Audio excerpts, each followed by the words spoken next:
పూసాయి అంగన్వాడీ రాజీనామా విషయంలో గ్రామ సర్పంచ్ అవాస్తవాలు ప్రచారం చేయడం తగదని Telangana anganwadi workers helpers union జిల్లా అధ్యక్షురాలు రాధ అన్నారు. ఆదిలాబాద్ పట్టణంలోని ప్రెస్ క్లబ్లో ఏర్పాటు చేసిన మీడియా సమావేశంలో సంఘం సభ్యులతో కలిసి ఆమె మాట్లాడారు.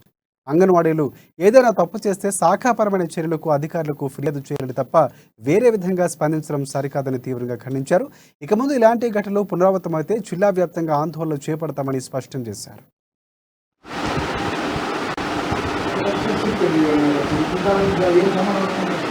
రాజీనామా చెయ్యక ముందే ఆమె రాజీనామా చేసిన తర్వాతనే మీ గ్రామస్తులు వద్దు అని రాసిచ్చారు. అది కూడా ఆమె రాజీనామా చేసిన తర్వాతనే. ఆమె రాజీనామా చేసింది 15వ తారీఖు, 13వ తారీఖు మీరు పెట్టింది డేట్ దిద్ది 15వ తారీఖు పెట్టారు. ఆమె 13 నుంచి బడి ఓపెన్ చేయట్లేదు. 15వ తారీఖు నాడు ఎట్లా ఉంటుందండి? ఫోన్లో 13వ తారీఖు నాడు బడి తీయట్లేదు.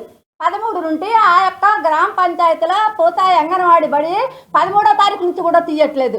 అలాంటప్పుడు 15వ తారీఖు ఎట్లా వచ్చిందండి? ఆమె రాజీనామా చేసింది 13వ తారీఖు.